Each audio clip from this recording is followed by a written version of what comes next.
میری کیمرے والے برادر پیچھے والے لوگوں کا بھی خیال کریں.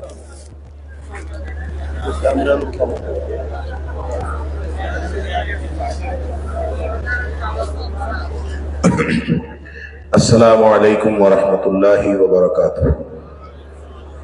الحمد للہ وکفا وسلام علی عباده الذین اصطفى. اشہد ان لا الہ الا اللہ وحدہ لا شریک لہ واشہد ان محمدا عبدہ ورسولہ صلی اللہ علیہ وآلہ وسلم.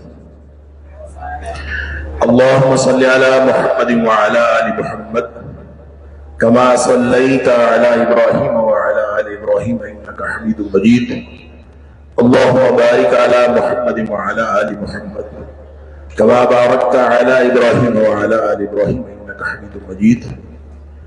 أما بعد فأعوذ بالله السميع العليم من الشيطان الرجيم من همزه ونفخه ونفثه. بسم الله الرحمن الرحيم. لقد من الله على المؤمنين إذ بعث فيهم رسولا من أنفسهم يتلو عليهم آياته ويزكيهم ويعلمهم الكتاب والحكمة وإن كانوا من قبل لفي ضلال مبين. یقیناً اللہ نے احسان فرمایا اہل ایمان کے اوپر جب ان کے اندر انہی میں سے ایک رسول صلی اللہ علیہ وآلہ وسلم مبعوث فرما دیے.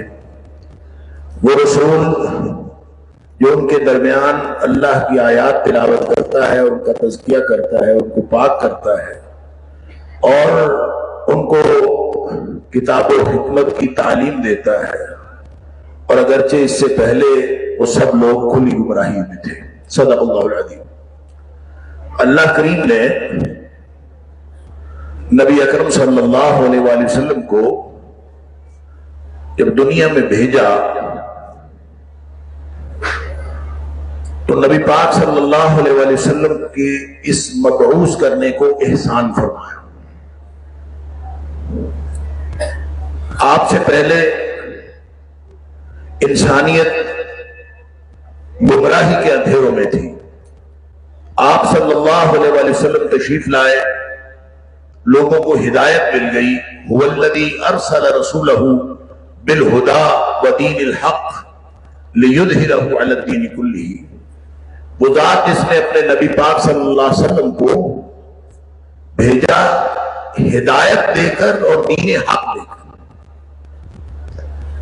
ربیع الاول کا مہینہ آتا ہے تو میں اور آپ ہم سب سارے مسلمان جس کے دل میں ذرا سی بھی نبی پاک صلی اللہ علیہ وآلہ وسلم کے ساتھ محبت ہے وہ کوشش کرتا ہے کہ کوئی نہ کوئی تذکرہ نبی پاک صلی اللہ علیہ وسلم کا ہو جائے، کسی نہ کسی ایسے جلسے کے اندر شرکت ہو جائے جس میں نبی پاک صلی اللہ علیہ وسلم کا تذکرہ ہو رہا ہو. آپ کے تذکرے کی محافل سجائی جاتی ہیں، جلسے ہوتے ہیں، گفتگویں ہوتی ہیں، تقریریں کانفرنسیں ہوتی ہیں اور ایک پورا ماحول ایسے بنتا ہے جیسے ربیع الاول کا جو مہینہ ہے یہ گویا سیرت نبوی کا مہینہ ہے اور سب لوگ نبی پاک صلی اللہ علیہ وسلم کی سیرت سے گویا ایک خاص قسم کا تعلق جو ہے اپنے اندر محسوس کرتے ہیں. یہ ربیع الاول کے مہینے کے اندر یہ سب کچھ ہوتا ہے. میں چند گزارشات جو آپ کے سامنے رکھنا چاہتا ہوں، میں سیدھی چند باتیں آپ کے سامنے رکھوں گا. اللہ کرے آپ کو بھی وہ بات سمجھ آ جائے، مجھے بھی سمجھ آ جائے جو اللہ نے ہمیں سمجھائی. اللہ نے فرمایا لقد من اللہ علی المؤمنین اذ بعث فیہم رسولا من انفسہم. اللہ نے احسان کیا ہے جب نبی کریم صلی اللہ علیہ وسلم کو تمہارے اندر مبعوث کیا. اور احسان کیا ہوتا ہے؟ اللہ سورہ الرحمن کے اندر ایک سوال پوچھتا ہے فَهَلْ جَزَاءُ الْإِحْسَانِ إِلَّا الْإِحْسَانِ. کیا احسان کا بدلہ احسان کے علاوہ بھی کچھ ہوتا ہے؟ گویا جب کوئی احسان کرتا ہے کسی پر تو اس کا بدلہ احسان کے علاوہ اور کوئی نہیں ہوتا ہے۔ تو یہ سوال ہم سب زبان قال سے اس کا جواب دے سکیں یا نہ دے سکیں، سارا زمانہ زبان حال سے جواب دیتا ہے کہ احسان کا بدلہ احسان کے علاوہ اور کچھ نہیں ہوتا۔ ہمارے اوپر کوئی تھوڑا سا احسان کر دے، ذرا سا احسان کر دے، تو ساری عمر ہم کہتے ہیں کہ اس کے سامنے میری نگاہیں نہیں اٹھتی، اس لیے کہ اس کا میرے اوپر احسان ہے، میں اس کے زیر بار ہوں، میں اس کے سامنے نگاہیں نہیں اٹھا سکتا، اس کا میرے اوپر احسان میرا بہت سے۔ اللہ کے بندو، اللہ نے کتنی نعمتیں عطا کی ہیں، گن سکتے نہیں۔ وَإِن تَعُدُّوا نِعْمَةَ اللَّهِ لَا تُحْصُوهَا، اللہ کے جتنے انعامات ہیں، انعام دو طرح کا ہوتا ہے۔ ایک انعام وہ ہوتا ہے جو لینے والے کا حق ہوتا ہے۔ لینے والا جب کوئی کارکردگی دکھاتا ہے، جب اس کی کوئی پرفارمنس ہوتی ہے یا کوئی ماقبل کا کوئی معاہدہ ہوتا ہے، تو اس کو اگر اس کا حق دے دیا جائے تو اس کو عدل کہتے ہیں۔ ہوتا یہ بھی انعام ہے لیکن اس کو عدل کہتے ہیں۔ اور جب کوئی عطا کرنے والا بغیر کسی کارکردگی کے، بغیر کسی وجہ کے، بغیر کسی ماقبل معاہدے کے، خالص اپنی عطا سے وہ عطا فرما دے، بغیر استحقاق کے وہ عطا فرما دے، تو ہوتا وہ بھی انعام ہے لیکن اس کو عدل نہیں کہتے، اس کو احسان کہتے۔ اب اس نگاہ میں اور اس تناظر میں آپ اللہ کی نعمتوں کو دیکھیں۔ اللہ کی کون سی نعمت ایسی ہے جو ہمارا حق بنتا تھا تو اللہ نے ہمیں دی ہے؟ ایک بھی نعمت اللہ کی ایسی نہیں جو ہمارا حق بنتا تھا تو اللہ نے دی ہے۔ اللہ کی ہر نعمت ہمارے اوپر احسان، اللہ کا ہر انعام ہمارے اوپر احسان، لیکن اس نے وہ سارے انعامات جن کے لیے وہ فرماتا ہے وَإِن تَعُدُّوا نِعْمَةَ اللَّهِ لَا تُحْصُوهَا، تم گننا چاہو تو انگلیوں پہ کیا گننا؟ تمہارے کوئی کیلکولیٹر آج تک نہیں بنا، نہ قیامت تک بن سکتا ہے، نہ کوئی سپر کمپیوٹر بن سکتا ہے جو اللہ کے انعامات کو گن سکے، گنا جا سکتا ہی نہیں۔ وہ سارے احسان، ہر احسان، ہر انعام احسان، ہمیں اللہ نے انسان بنایا۔ ہم نے کوئی اللہ سے سرٹیفکیٹ لیا ہوا تھا یا اس کو کوئی معاہدہ کیا ہوا تھا کہ تو نے ہمیں جانور نہیں بنانا؟ وہ چاہتا تو ہمیں جنگل کا چوہا بلی بنا دیتا، اس نے انسان بنائی، اس کا احسان ہے۔ وہ چاہتا تو کسی کافر کے گھر پیدا کر دیتا، اس نے ہمیں مسلمان بنایا، یہ اس کا احسان ہے۔ اور وہ چاہتا تو کسی اور امت میں پیدا کر دیتا، اس نے نبی اکرم صلی اللہ علیہ وسلم کی امت میں پیدا کیا، یہ اس کا احسان۔ اور پتہ ہے امتی ہونا کتنا بڑا اعزاز ہے، نبی کریم صلی اللہ علیہ وسلم کا امتی ہونا کتنا بڑا اعزاز ہے، کبھی سوچا ہے؟ سنیے، نبی پاک صلی اللہ علیہ وسلم فرماتے ہیں، بخاری شریف کی حدیث ہے، آپ نے فرمایا کل امتی یدخلون الجنہ، میرا امتی ہونا اتنا بڑا اعزاز ہے کہ میرا ہر امتی جنتی ہے، ہر امتی جنتی ہے۔ یہ تو چھوٹا اعزاز ہے کہ نبی کریم صلی اللہ علیہ وسلم کے امتی ہونا، سبحان اللہ۔ الا من ابا، ہر امتی جنتی ہے سوائے اس کے جو خود انکار کر دے۔ کس بات سے انکار کر دے؟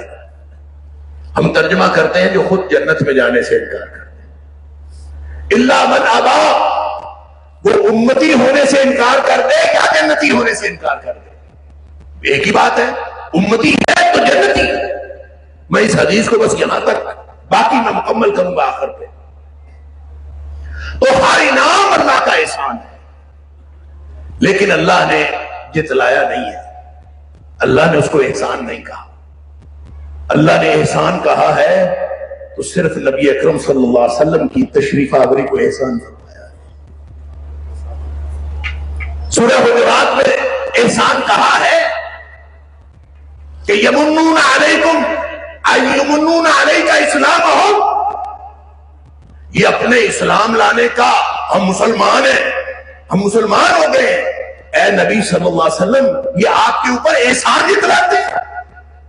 قل لا تمنوا علی اسلامکم، اے حبیب صلی اللہ علیہ وسلم ان کو فرما دیجئے اپنے اسلام کا احسان ہمارے اوپر نہ کریں، بل اللہ یمن علیکم ان ہداکم للایمان، احسان تو اللہ نے آپ پر کیا ہے کہ آپ کو ایمان کی طرف ہدایت دی ہے، اور ہدایت کیسے دی ہے؟ هو الذی ارسل رسولہ بالہدی ودین الحق، ہدایت کے لیے نبی اکرم صلی اللہ علیہ وسلم کو بھیجا ہے۔ گویا وہاں بھی جس چیز کو اللہ نے احسان کہا ہے وہ نبی اکرم صلی اللہ علیہ وسلم کی آمد کو احسان۔ اب یہاں پہ تھوڑا سا فرق سمجھیں، ایک ہے نبی پاک صلی اللہ علیہ وسلم کا ورود مسعود، آپ کی اس دنیا سے دوسری دنیا میں تشریف آوری، اور ایک ہے نبی پاک صلی اللہ علیہ وسلم کا رسول بننا۔ ان دونوں میں فرق سمجھیے، ایک آپ کی ذات اقدس ہے، ایک آپ کی ذات رسالت ہے، ایک آپ کی حیثیت ذات ہے، ایک آپ کی حیثیت رسالت ہے۔ تو احسان کس کو کہا ہے؟ احسان کہا ہے اذ بعث فیہم رسولا من انفسہم، یہ جو اذ ہے نا، اذ اس کا معنی ہوتا ہے جب، اور یہ اس وقت کی حد فاصل کو ظاہر کرتا ہے، اس سے پہلے کچھ اور تھا، اس کے بعد کچھ اور ہے۔ اذ بعث فیہم رسولا من انفسہم، جب ان کے اندر سے ایک رسول مبعوث کیا تو احسان کیا۔ فرق سمجھیے، جو نبی پاک صلی اللہ علیہ وسلم کا ورود مسعود ہے، بابرکت ہے، دھرتی کو بڑی برکتیں ملی، اہل خانہ کو بڑی برکتیں ملی، عرب کو بڑی برکتیں ملی۔ نبی پاک صلی اللہ علیہ وسلم کا ورود مسعود بابرکت ہے، اس لیے کہ نبی اکرم صلی اللہ علیہ وآلہ وسلم اپنی ذات کے اعتبار سے بھی اللہ کے بعد ساری مخلوق میں سے افضل ہے، ذات کے اعتبار سے بھی افضل۔ دو حدیثیں سن لیجیے۔ ایک دفعہ نبی پاک صلی اللہ علیہ وسلم کے چچا عباس وہ باہر سے کہیں سے آئے، راوی کہتا ہے کانہ سمع شیئا، جب وہ آئے تو ایسے تھا جو کوئی ناگوار بات سن کے آئے۔ اصل میں ہوتا یہ تھا کہ نبی پاک صلی اللہ علیہ وسلم کی شان میں ہرزہ سرائی کرنے والے جیسے آج کے دور میں ہے، اسی طرح اس دور میں بھی ہوتے تھے۔ کسی نے نبی پاک صلی اللہ علیہ وسلم کی شان میں ہرزہ سرائی کی ہو، اس نے آ کے نبی پاک صلی اللہ علیہ وسلم کو بتا دیا۔ صحابی کہتا ہے فقام علی المنبر، نبی کریم صلی اللہ علیہ وسلم منبر پر کھڑے ہو گئے، آپ نے فرمایا من انا، صحابہ بیٹھے تھے، آپ نے فرمایا من انا، میرے صحابیوں بتاؤ میں کون ہوں؟ صحابہ نے کہا انت رسول اللہ صلی اللہ علیہ وسلم، آپ اللہ کے رسول ہیں صلی اللہ علیہ وآلہ وسلم۔ لیکن یہاں نبی کریم صلی اللہ علیہ وسلم نے حیثیت رسالت بتانا مقصود نہیں تھا، حیثیت ذات بتانا مقصود تھا۔ آپ نے فرمایا انا محمد بن عبداللہ بن عبد المطلب، میں عبد المطلب کا پوتا اور عبداللہ کا بیٹا محمد صلی اللہ علیہ وسلم۔ اور پھر فرمایا سنو، ان اللہ تعالی خلق الخلق، اللہ نے جب مخلوقات پیدا کی فجعلنی فی خیرہم، اللہ نے مجھے ساری مخلوقات میں سے بہترین پیدا کیا۔ ثم جعلہم فرقتین، پھر اللہ نے مخلوقات کے دو حصے بنا دیے، فجعلنی فی خیرہم فرقتا، مجھے اس حصے میں رکھا جو کائنات کا بہترین حصہ تھا۔ ثم جعلہم قبائل، پھر ان کے قبیلے بنا دیے، فجعلنی فی خیرہم قبیلتا، مجھے اس قبیلے میں رکھا جو کائنات کا بہترین قبیلہ تھا۔